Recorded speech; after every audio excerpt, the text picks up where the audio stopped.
QSO Today, episode 460, Richard Rudman W6TIA. This episode of QSO Today is listener-sponsored. Only you can keep the QSO Today podcast coming to you every weekend since 2014. Please become a listener sponsor monthly or annually by clicking on the sponsor banner on the show notes page or at the top of the QSOtoday.com webpage. Welcome to the QSO Today podcast. I'm Eric Guth, amateur call sign 4Z1UG, where I demonstrate the diversity and relevance of the amateur radio hobby and its impact on society by interviewing ham radio operators, many of whom played vital roles in shaping our technology through the amateur radio hobby. And while many people might say, ham radio, do people still do that? This podcast demonstrates through in-depth interviews just how amazing, diverse, and dynamic the amateur radio hobby continues to be. My call for speakers and presentations is still out for the QSO Today Academy event for September 9th and 10th, 2023. If you have ham radio experience, projects, technology, operating practice, tips for soda and POTA, or anything else that you'd like to share with a few thousand fellow hams, please apply using the banner on this week's show notes page. Tickets are on sale now for $15 for the QSO Today Academy event on September 9th and 10th, 2023. That replaces the now defunct QSO Today Virtual Ham Expo. The world has changed after the pandemic, and our approach to ham radio education has morphed into the QSO Today Academy. Please help me in my efforts to bring you the QSO Today podcast and the Academy by becoming a listener sponsor with Academy privileges or buy your ticket now. Richard Rudman, W6TIA, found an early love for electricity, electronics, and radio from frayed electric cords and Boston's Washington Street electronics surplus stores in the late 1950s. Radio and technology would serve Richard well for over 65 years as a broadcast engineer in the prestigious and large Los Angeles market. Amateur radio expertise and business acumen make Richard Rudman a leader in emergency alert systems, or EAS. W6TIA is my QSO Today. W6TIA, this is Eric, 4Z1UG. Are you there, Richard? 4Z1UG, this is W6TIA in Santa Paula, California. Good morning. Good morning, Richard. Thanks for joining me on the QSO Today podcast. Can we start at the beginning of your ham radio story? When and how did it start for you? It started for me actually in last days of elementary school, roughly around the 6th grade, around 1957-58. Novice WN1LFA, loved Frank Abel. That got me into high school. What was the hometown? It was Boston, Massachusetts. I grew up in my family's home in a suburb of Boston, Jamaica Plain. I was in W1 land all through my college career at Northeastern University. Now, 6th grade, the 6th grader is maybe 12 years old? Roughly. What was the spark that caused you to even have an interest in amateur radio? It was a Hallicrafters S30HC receiver that I bought because I was always seemed to be interested in radio and electronics and taking things apart. I've said to some people that my first experience with electricity was playing on the living room floor with my brother around a frayed electrical cord and getting a shock, and that started it all. I think we all kind of had that beginning somehow. There was something mysterious coming out of that wire. Yep. Did your parents encourage you in this? I mean, obviously, once they realized that they couldn't keep you away from the danger, did they encourage you in the pursuit of electricity and electronics? They allowed me to buy motors and dry cell batteries, explore radio stores and things like that. But I remember the first time I walked into a radio store, and this was around that time on Washington Street in downtown Boston, near where my father, his place of business was. And the smell, I think I got hooked on the smell. I still smell that smell. Yeah, well, when we have old transformers that short, we all smell it, yeah, right, or capacity. I think when you think of your favorite electronics store as a kid, that olfactory sensation, it comes into your brain. I still remember it and still miss it. And so did you have any mentors in radio that kind of helped you along to get to the point where you could actually take the novice exam? Well, at the novice, I was pretty much self-taught. I think, I'm trying to remember, I think most of the code was self-taught too at the time. I didn't really start to get into any mentoring until after I got out of high school. I was a technician, and I got through that pretty much by myself in high school. And I remember my first technician rig was a Gonset communicator, 6 meter. The last stage of that, when I was a senior in high school, I had bought my own car with money I had saved working in a boatyard summers as a mechanic. Bought a little car, put a Saturn 6 antenna on it, and somehow got the Gonset communicator hoist in there, and that was my ham rig for kind of high school, going into college. Did you have a novice rig? I built a little one-tube transmitter, and I did get it on the air. Where I lived, I really could not put up a really good HF antenna. And I think I made one real contact. But the urge to go on was there, and I knew that the time limit was going to run out on the novice, since it was a 1-year license and a chance to go on, and I did, and got my technician. Then was your upgrade WA1 LFA then, or WB1? I became W1 LFA. I don't know, somehow in the licensing system the FCC had at that time, I wound up getting a recycled call, a W1 call, W1 LFA. So I just dropped the N. This is a period of time that there were a lot of kids getting into amateur radio in those days, and maybe they were inspired by Sputnik or all of the available gear, as you mentioned, on Washington Street. Did you have friends around you that were also hams, and did your high school have a ham radio club?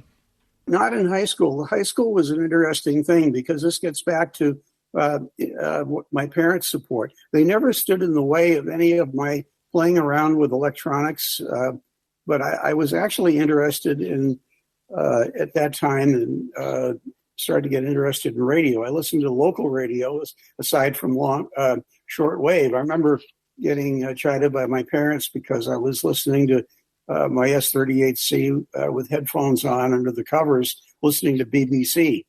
And I remember listening to The Goon Show on BBC, and I got hooked on that. But the magic of being able to hear a voice coming over the Atlantic Ocean, getting into my headphones and getting into my head and making me laugh has stuck with me ever since. Did you collect QSL cards as a shortwave listener? I did. I have no idea what happened to them, but I did. Actually, the one I remember was one I got from an operator in Haiti. And this was back in the early 60s. I think it was HH12LR. I may be wrong about that.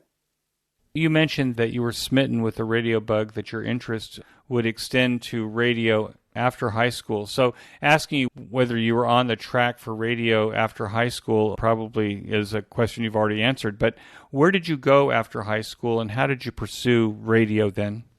Where I went after high school has to do with high school itself, because my parents wanted me to be a lawyer or a doctor, and they wanted me on a track to go to Harvard. And I did the public school track for Harvard in Boston at that time was a place called the Boston Public Latin School, founded in 1635, basically by people who probably built the school out of old Mayflower wood. I did junior high there and flunked out. Was not cut out for that line of education. I transferred to Boston Technical High School, where I took machine shop, woodworking, drafting, started to head myself towards something that was more technically based, that seemed to fit me better.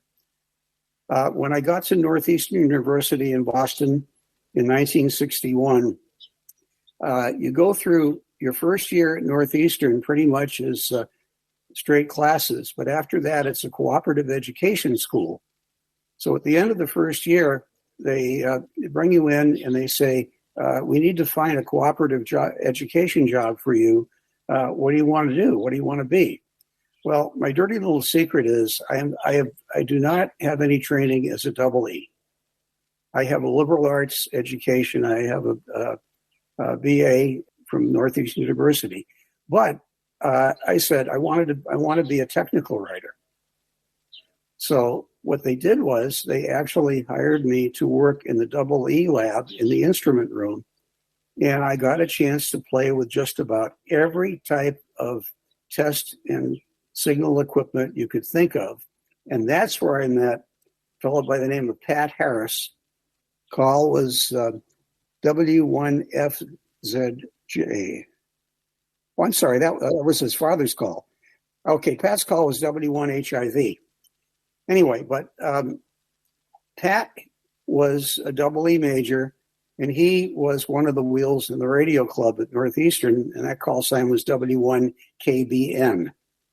And I became a member of that club, and at that point studied for my general and got my general and worked on the roof setting up antennas and learned about practices for CW and phone and things like that. I was more interested in phone.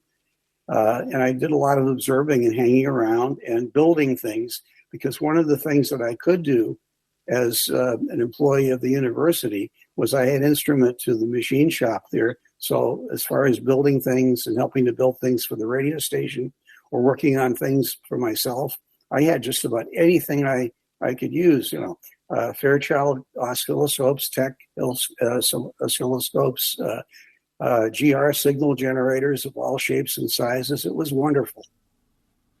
So what happened after that?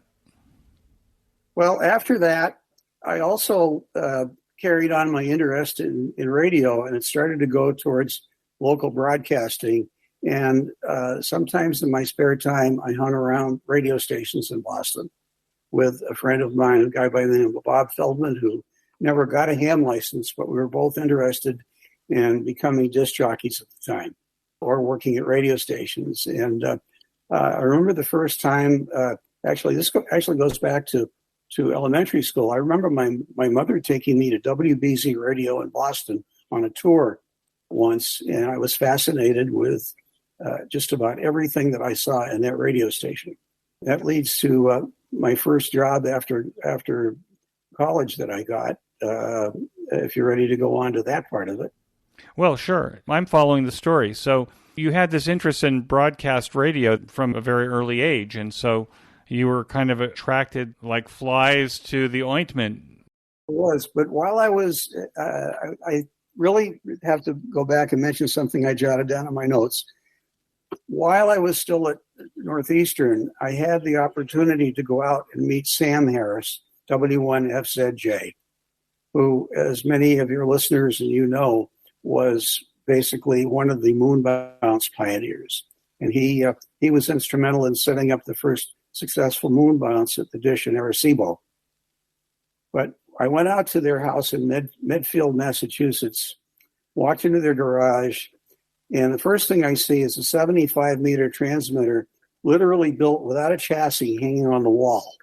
No chassis at all. Then walked through the back door of the garage out in the backyard. There's a couple of moon bounce dishes. They were into parametric amplifiers. I remember Pat working on parametric amplifiers for projects he did as a double E senior. It was a magic world of really looking into the future. So when you say that you saw a transmitter hanging on the wall but not in a chassis, are you saying that it's like point-to-point wiring on a board? It was like a vertical breadboard. It's a 75-meter band. You don't have to worry a lot about losses or whatever, or stray things happening. But that's the way. I think they had another one on the wall too, built like that. And, I have a feeling that's how Sam's mind worked. I think when we see very early radio chassis from the 20s and 30s, we saw point-to-point wiring on wooden boards. Well, this was a vertical breadboard, definitely. Amazing. Yeah, it really was. Well, anyway, so senior year at Northeastern, looking for what I'm going to do, because I had, at that point, wangled an assistantship at Penn State for graduate school. But I needed something to do in the summer, so I applied to 2 radio stations in Boston for summer relief engineering. I applied to, one of the stations I applied to was WBZ, and darned if I didn't get the job. But when they interviewed me, I at that time, because I had done radio work summers in the boating industry as part of my job, I had a general. I did not have a first-class radio license. I only had a third. So I had to study like mad when they told me I got the job. And I studied and studied and studied, went down to the FCC office at the Customs Tower in Boston, took the exam, got my general, and got the job at WBZ for summer relief work. Because at that time, you had to have a general license to be able to take readings and work in the control room. At the time, was that called the general or was it called the first class radio telephone? At that time, it was called the first class, yeah. Right, okay. Because I remember the second class were working on 2A radios, but if you're doing broadcast transmitters, you had to have the first class. Yeah, well, I had a second. And so I basically went on and got what was called my first phone. I hadn't thought about this stuff in a long time. Thank you. But it was called the first phone. And that got me in the door. And so my first job in commercial broadcasting that summer was at WBZ Radio. At Penn State, at the end of the summer, I worked at, my assistantship there involved work at their TV station, WPSX TV. And I learned directing, camera pushing, lighting, and audio. We did remote broadcasts. We used the old 2-inch VCR tape machines, and that was kind of a very interesting thing. I was really I was kind of aiming more towards still being in the technical side for a full-time job. Well, I met a young lady while I was at Penn State, and decided that this became boyfriend, girlfriend. But in October of 1968, I got a call from the general manager of WBZ, and he said, "Richard, I have a job offer for you. Would you like to come to work full-time at WBZ for $50 a week and all the records you can steal?" And I said, "Jim, it's a union job, so I know you're kidding about the $50, but I will do it." So I'm a graduate school dropout. I dropped out to go to work full-time at WBZ as a tech, and had a wonderful time there, not only ultimately installing a 50 kilowatt transmitter that replaced their original Westinghouse 50 kilowatt transmitter that dated from the early days of the 30s radio, when Westinghouse was building radios and had radio stations, to the point where they let me, along with the chief engineer, the two of us installed a Continental 50 kilowatt transmitter. That was a lot of fun. The other fun I had at that time was I got my private pilot's license, and I was in a flying club in Boston. So I kind of got into one of the other things that amateurs sometimes get into, and that's flying. Let's go back to ham radio just a little bit. What were you doing in ham radio in parallel with your broadcasting career once you left college? Basically, I pretty much stayed VHF, UHF.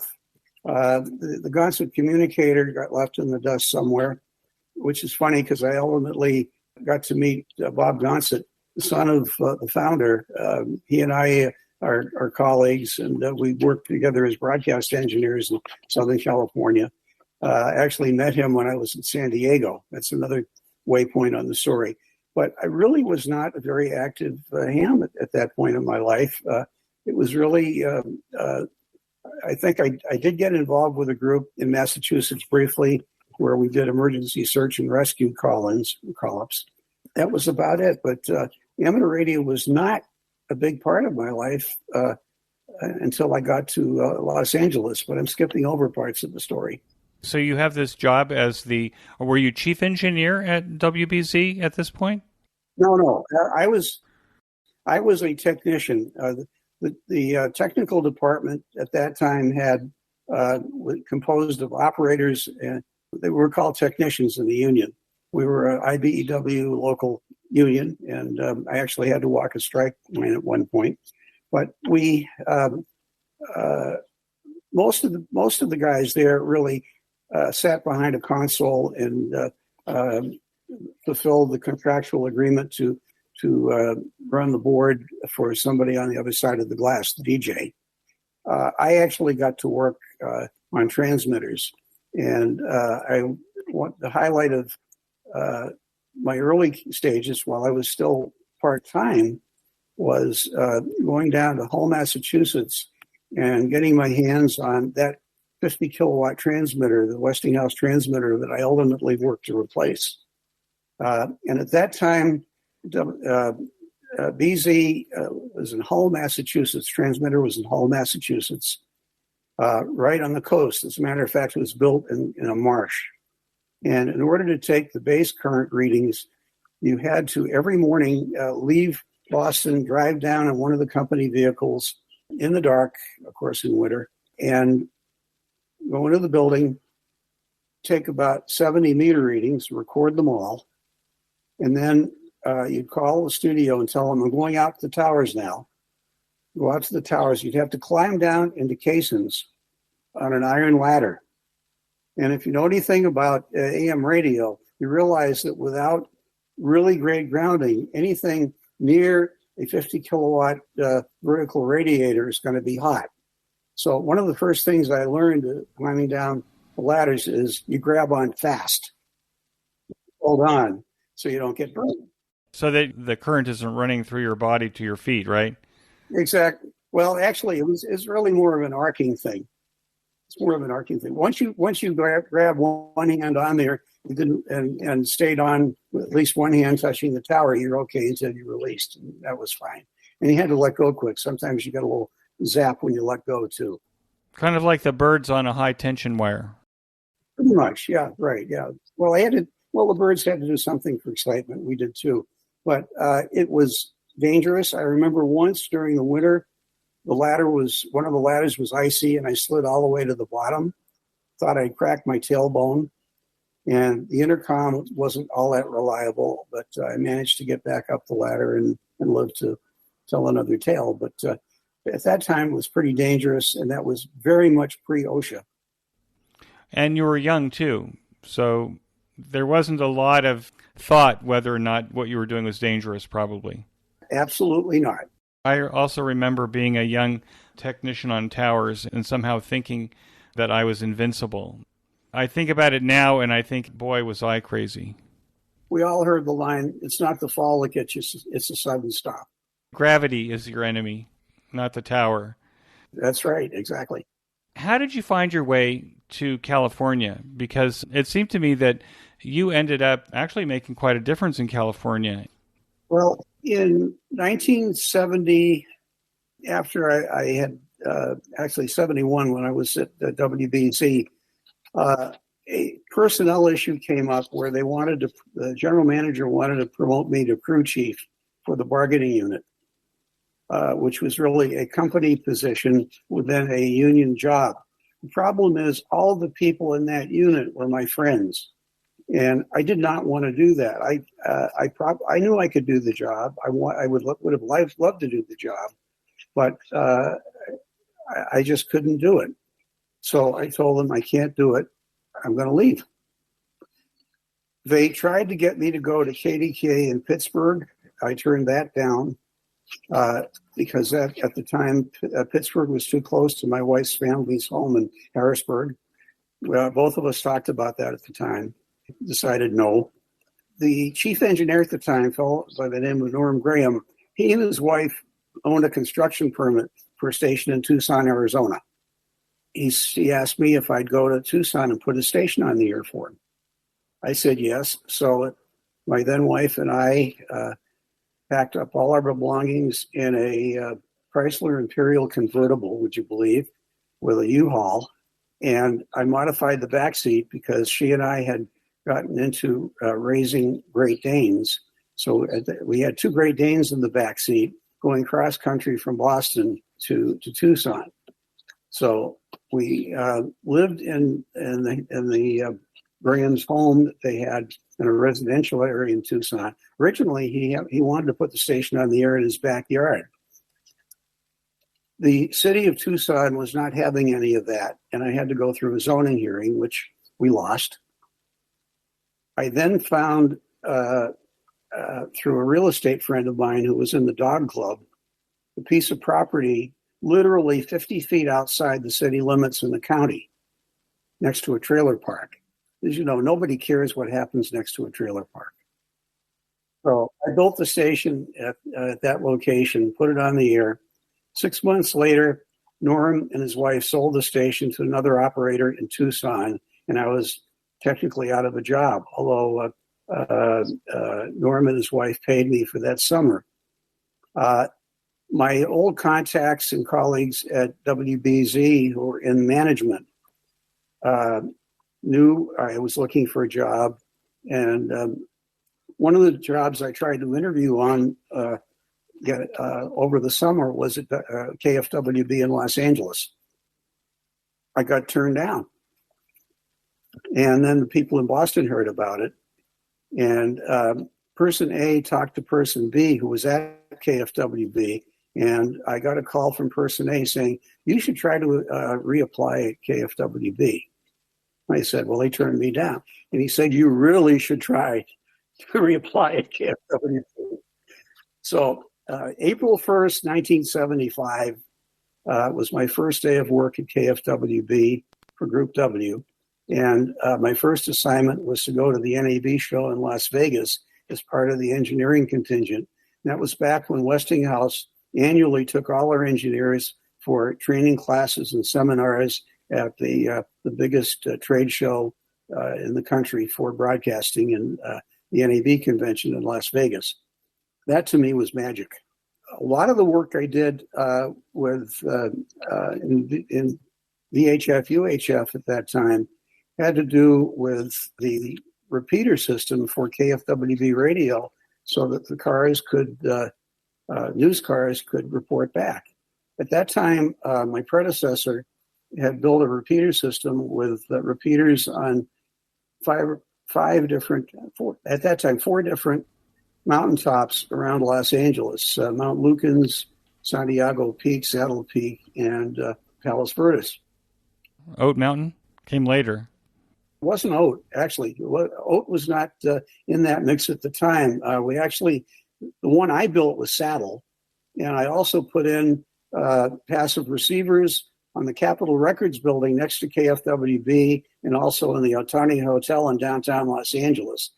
By that time, I had worked with a non-ham, brilliant engineer at another station who did design work, and we actually took Motorola T54 car units and engineered a new audio front-end system for them and modified Motorola repeaters so that we actually had 5 kilohertz audio going through essentially a Part 90 transmitter, for which I had to go through the commission to get a type acceptance for. And we wrote up a package and documented it, darned if they didn't approve it. And this was to give you what, broadcast quality audio for news gathering? 5 kilohertz audio through Part 90 radio, which, as most hams will tell you, is not easy. And in some cases, not even legal now with narrow bandwidth. But basically, it was all based on a modulation index of 1. That's pretty much what we got out of it. It was an incredible system. It worked well. It was resilient. It gave KFWB the best two-way radio system in Los Angeles, much better than our competitor. Yeah, I remember KFWB. It was all news all the time. It was at that time. And that contact with the news and with the reporters and with people working in LA City and LA County led me to a great interest in public alert and warning, because at that time we had the emergency broadcast system, the predecessor to present-day emergency broadcast system, and I got involved in the local committee the sheriff's department had for that, and I got to know and learn from probably some of the top emergency managers in the country. And I call them that because they had a lot of experience with emergencies. And now this mid-show break. After 5 years of amazing support from ICOM America, we parted ways on very friendly terms. Commercial sponsors are very deliberate about their support that needs to meet their revenue goals, and the ICOM sponsorship had run its course. The truth is, after 6 QSO Today Virtual Ham Expos and over 8 years of producing the QSO Today podcast, actually 9 this month, I felt that with very few exceptions, ham radio vendors do not support the QSO Today project. So I made the decision after the last expo to see if you, my dear listeners, would support the QSO Today podcast instead of ICOM and other commercial sponsors. We are now operating on a sponsorship model called Value for Value, coined by podcast pioneer and fellow ham Adam Curry, K5ACC. In exchange for my weekly effort, you support the podcast with whatever treasure you think it's worth to you. Your support, instead of a commercial sponsor, means that we can discuss any ham radio topic or product without concern that we will lose our sponsorship because of something said on the podcast. This freedom of speech has a cost, and your support is what keeps it alive. $1 an episode is great, a larger monthly or annual sponsorship is better, and a large donation is always appreciated. Now, the QSO Today podcast lives from week to week. The level of listener support will determine, like a vote of confidence, whether I continue to spend 10 hours a week every week and most of every Friday for the last 9 years putting together each week's podcast and show notes. Help me decide to continue the QSO Today project by becoming a listener sponsor monthly or annually today. Listener sponsors will have access to all of the content that I have accumulated over the last 9 years, including video content from the expos. It also gives you a voice to help suggest to me how that content can be used for the benefit of radio amateurs and our hobby. My thanks to one donor this week and a monthly listener sponsor payment who chose to remain anonymous. Your support is greatly appreciated, and you know who you are. Enough said. I thank you for your continued support. And now back to our QSO Today. Let's go back a little bit, Richard. That is, the emergency broadcast system, you have a little bit of history on that. It was a national network, was it not? Well, this all started back in the Cold War when the government did a study that had the name of basically government continuity. What would happen to the government if the American public did not feel that the federal government wasn't intact? It led to what had then was called CONELRAD during the Cold War, which was a system that modified AM broadcast transmitters at certain stations to actually switch frequencies to, at that time, full bombers that were supposedly using AM radio to DF to find targets. Obviously, that technology was superseded, and CONELRAD was technically so complex in being able to put in switching networks for tuning units to be able to take a transmitter on 1030, which WBZ was at that time, and move it to 1260, I believe, at that time. That was the prelude to the FCC starting the emergency broadcast system, which was dependent on relay networks from originators in government through quite often a network of FM radio stations, kind of a daisy chain system to be able to relay messages to broadcasters. So this is where we heard this has been a test of the emergency broadcast system. If it's been an actual emergency, blah, blah, blah, blah. Yeah. And where was the microphone for that? I mean, was that at the White House? Was that in the Situation Room under the Capitol? Who actually had control of that system at the time? Well, the protocols to activate the emergency broadcast system and ultimately the emergency alert system are carried in the football that accompanies the president everywhere. So it's part of the whole nuclear package. Exactly. In other words, because everybody was thinking nuclear as the doomsday event that would trigger the need to be able to activate a nationwide system to tell people things were not, things were not going well, you still had a government. To your knowledge, was the system ever activated? Was the system ever used in an actual emergency? Only by accident once in 1971. Seriously, it was because at that time, another part of this whole thing, actually one of the key parts, were wire services. Associated Press and UPI at the time, they actually put out alerts on their wire services.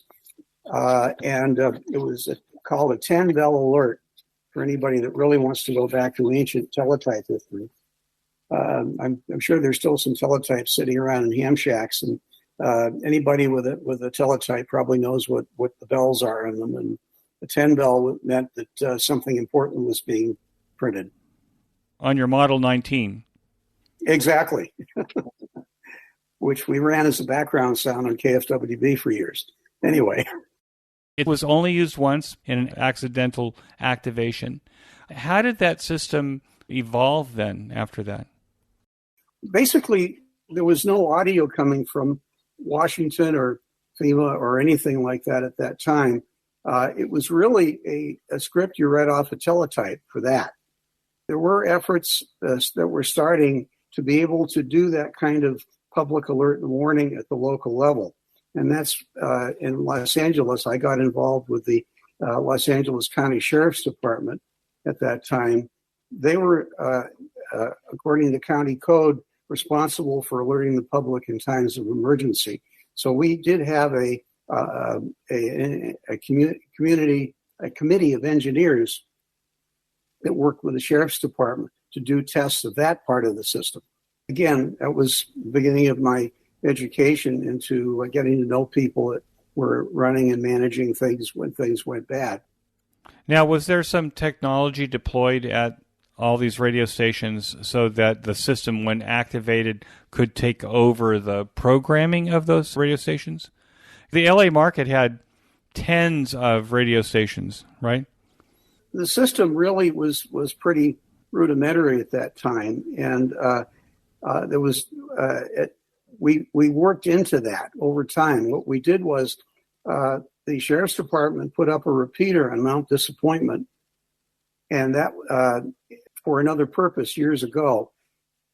Our committee talked to them and said, we have a need to be able to have you be able to get audio to the station so you can tell us real time what's going on at the Emergency Operations Center. So the first effort on that was to be able to have the ability at stations that wanted to, it was a volunteer system, to put in VHF receivers, low-band VHF, 39.38, 48 megahertz, and tune to that Mount D repeater. And that was tested, and that was our local emergency broadcast system link that for the county of Los Angeles. The other links from the state at that point were hubbed out of Sacramento. One of the problems with that system, because it was allegedly a relay system of FM station to FM station, it never worked properly all the way down the coast. There were too many opportunities for single point failure where stations along the line could not hear the station they were supposed to be monitoring. That was one of the identified problems that came along that led into the next generation of this, which we call the emergency alert system, which was launched on January 1st of 1997. And how did it differ from the EBS?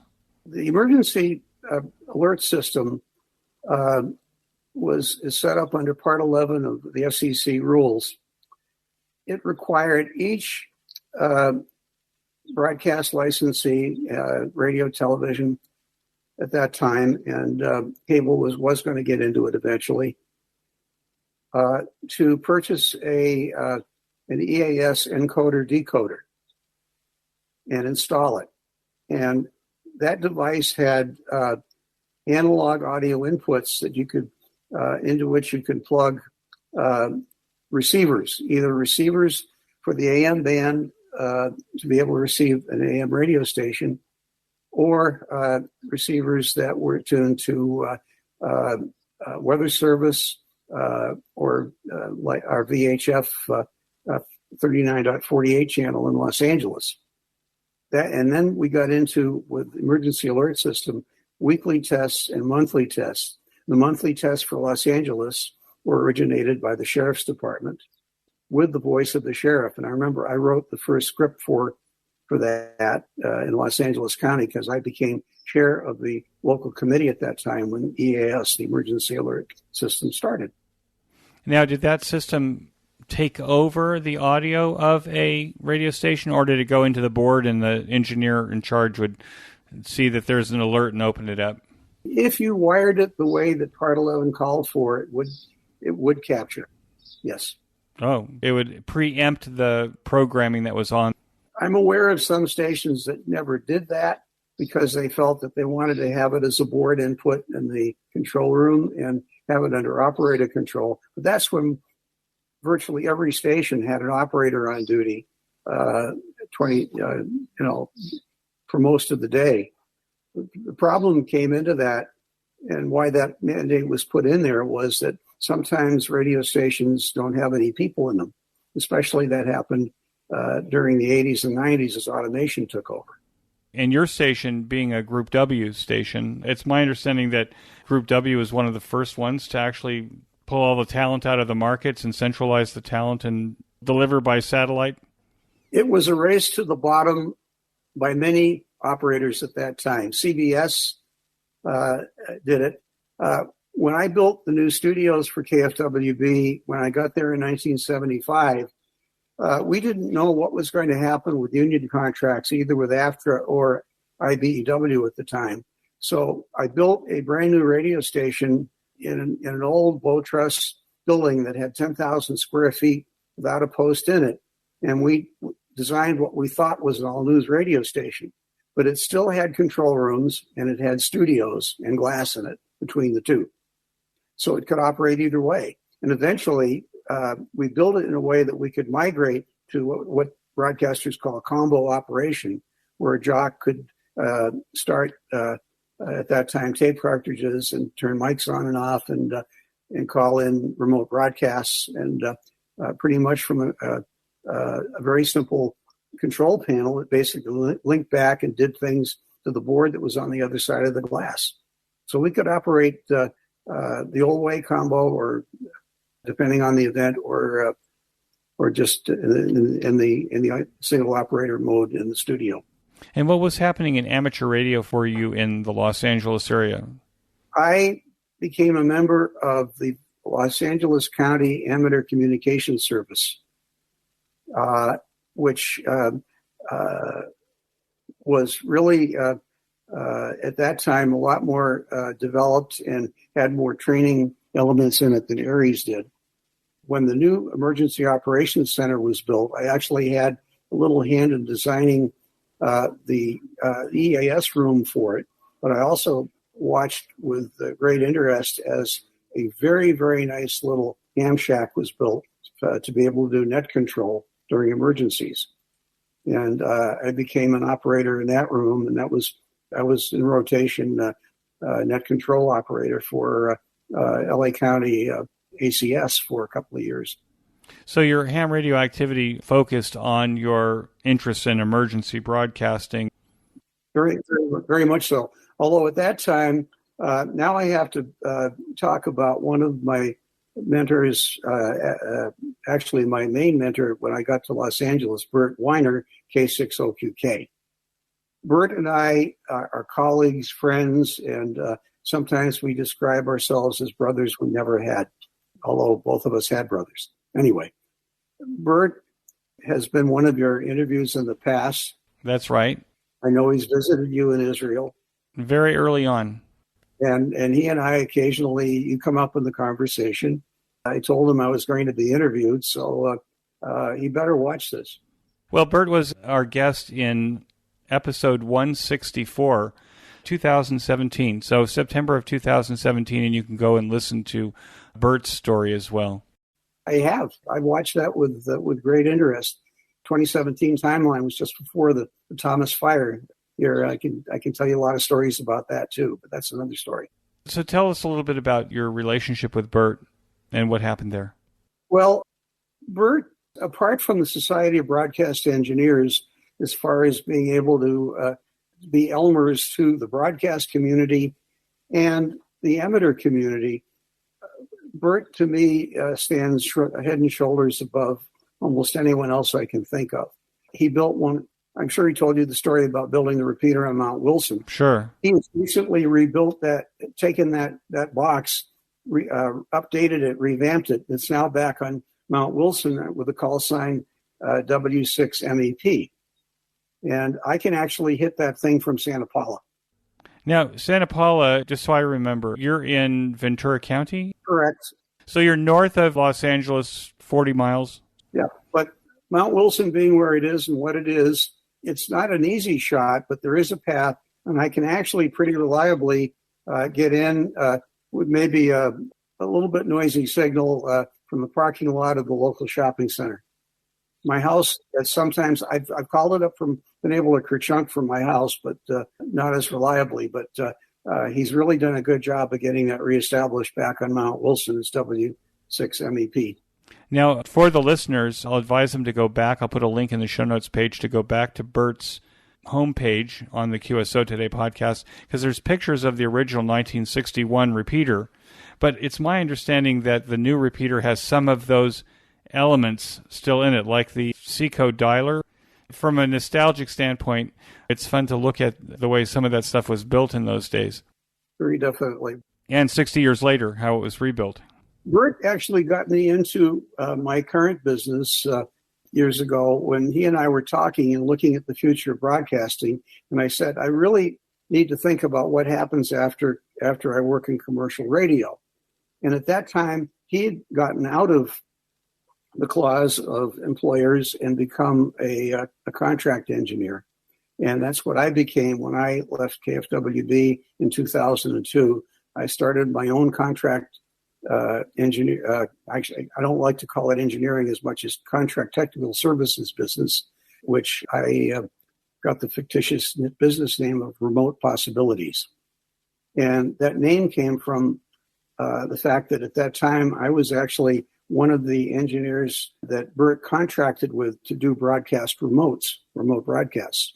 So if Bert was tied up or something like that, I would go in and do a basketball remote or a soccer remote or a KFI DJ remote or a remote at the Pomona Fair, things like that. And I wound up buying a lot of equipment to be able to do that sort of thing back when we were doing those things with ISDN. That's another acronym that doesn't come up very much anymore. That's right, and you can't even buy an ISDN line anymore. Well, I know, but if you ever do, I have two ISDN boxes I'll sell you. Telos. I do still have one Telos. I bought a lot of equipment back then, yes. Well, now we can do it with a laptop computer and an internet connection or an LTE connection, right? Exactly. Almost as good, or maybe it's as good. Part of my broadcast experience that kept me fed and housed at that time and whatever was doing those remotes, but I also worked for a nationally syndicated radio program done by a fellow by the name of Peter Greenberg. He's a travel reporter for CBS, and Peter had a syndicated radio show. So Peter Greenberg, the travel detective. I was friends with the engineer who did most of his offshore remotes, but I got into doing offshore remotes for them, and I filled up an entire passport book working for him for various remotes in the Caribbean, South America, Europe. I did one in Taiwan, and I even did one for him in Korea. Because the logistics of doing those abroad, these were live broadcasts abroad? Yes, these were live broadcasts. And basically, we did those on ISDN at the time. Some of them I had to rent what's called a BGAN satellite terminal, and I'd have to set up the satellite terminal and get that running. But at that time, ISDN was available in many parts of the world. Some of them we actually recorded, but most of them we did live. Oh, that's wild. Probably Korea and Paris were two of my favorite places to visit for that. I even went into the Apple store in Paris when I had some free time. Crazy thing. I want to take a minute to tell you about my favorite podcast, the Ham Radio Workbench Podcast, with George, KJ6VU, and now joined by Rod, VA3ON, Mike, VA3MW, Mark, N6MTS, and Vince, VE6LK. Every 2 weeks, George and company offer up a status report on the many amateur radio projects on their workbenches and explore projects on their guests' workbenches. This group is project active and prolific, covering many technical areas of amateur radio. So the next time you want a deep dive into ham radio electronic project building, or to learn about technology, tools, test equipment, construction techniques, and the rest, listen to the Ham Radio Workbench podcast, available on every podcast player and channel. Use the link in this week's show notes page to get to the Ham Radio Workbench podcast directly. And now back to my QSO.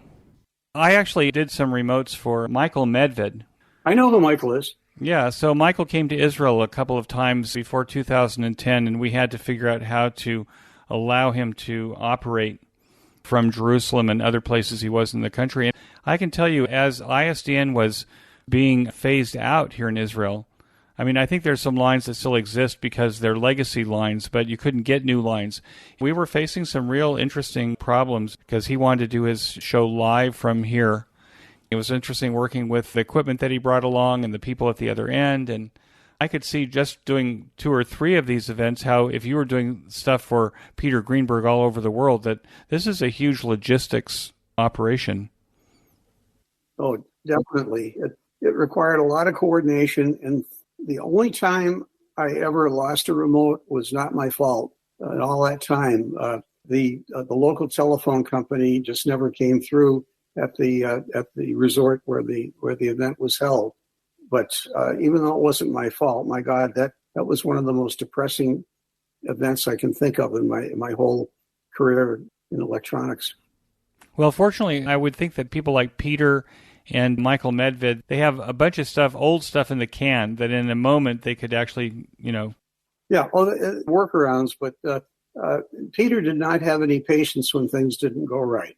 It took me a little while to learn his style and what he wanted and what he couldn't stand. And I met an incredible number of people, some of whom I still keep in contact with. There's a world-class wine expert and his wife that I'm friends with. I know some of the chefs that he interviewed, and it was really a great experience. But that isn't ham radio, is it?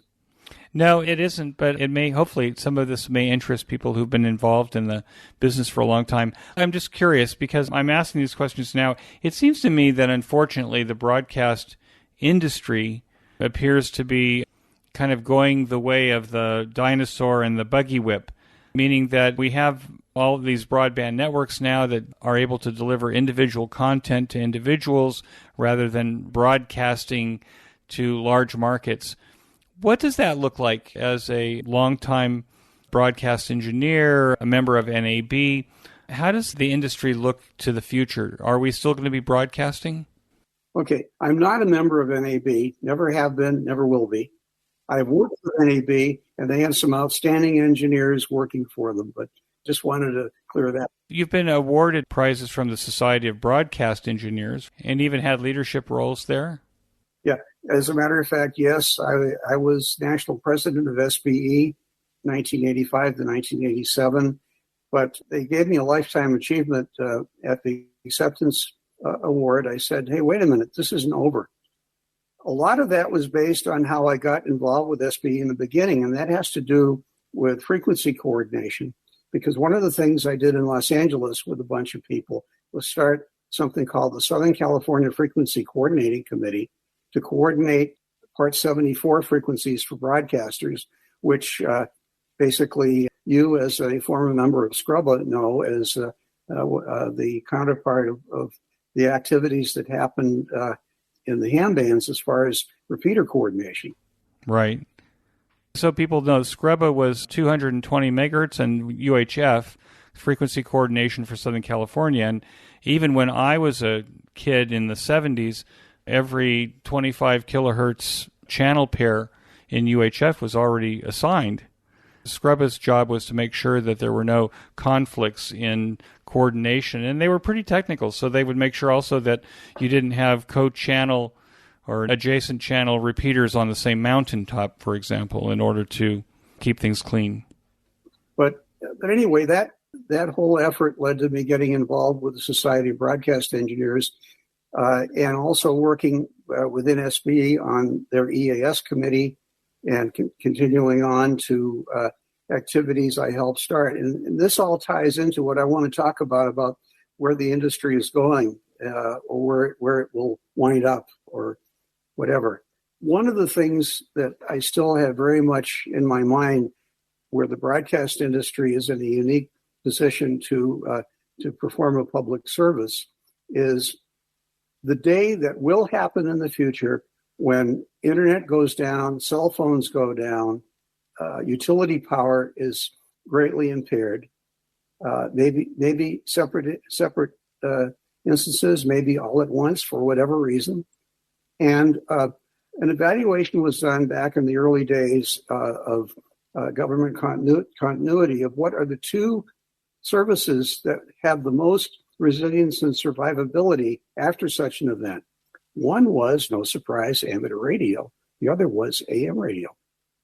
The current move of some auto manufacturers to remove AM radios from dashboards is directly linked to improper, inadequate, or non-shielding of inverters in electric vehicles and other types of interference that has brought the noise floor up to where basically it's no longer a floor, it's almost a ceiling.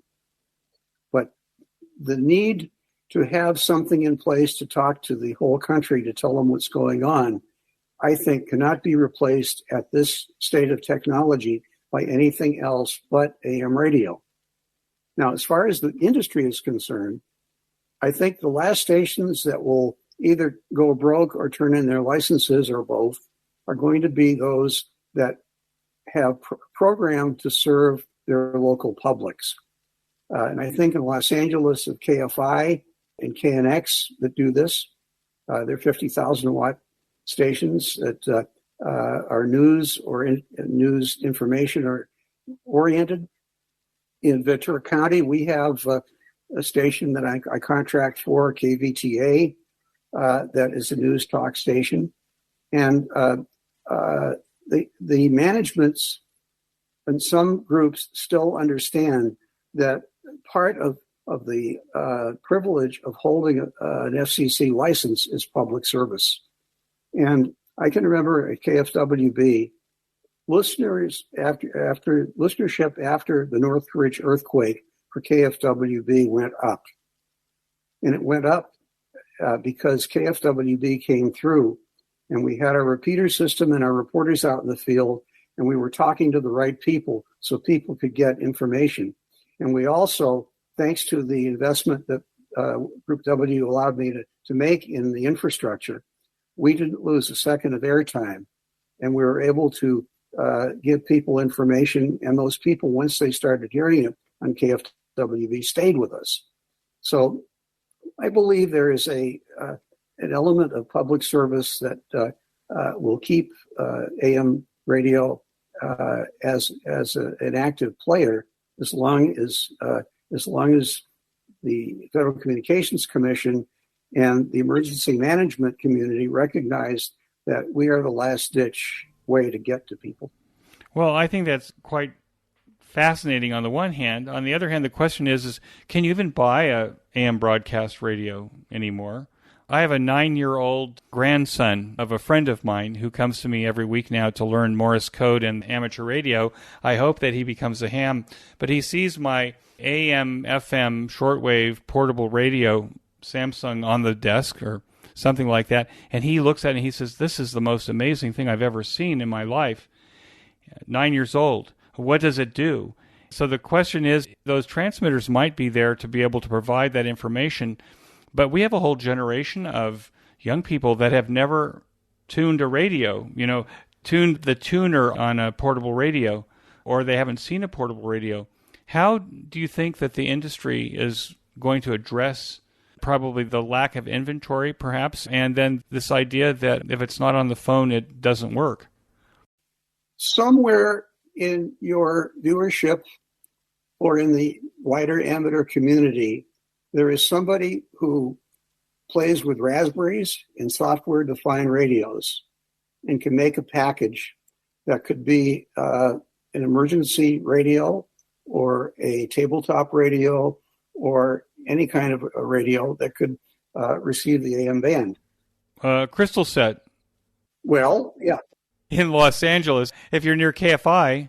Okay, one of the parts of the emergency alert system is that FEMA has a program called Primary Entry Point, and they actually have provided equipment for about 70 plus radio stations throughout the United States to actually directly feed them audio from FEMA hardened headquarters on the East Coast. That system is still in place and will be in place for some time. And I think that FEMA definitely understands this and is going to do their part to keep this going. But the whole idea is that there is an infrastructure there that I think has to be maintained. And what I find in talking to a lot of current day emergency managers is that they are fascinated by the bright and shiny thing, which is now social media, cell phones, and whatever. And a lot of emergency managers have, especially during the wildfires we've had here in the last couple of years, completely forgot about the emergency alert system, even though in after-action reports it showed that one of the first victims of the wildfires were cell towers. Or in the case of the Paradise Fire, apparently all of the communications infrastructure was fed with above-ground fiber optic cable. It got burned instantly. Glass melts, right? Yes.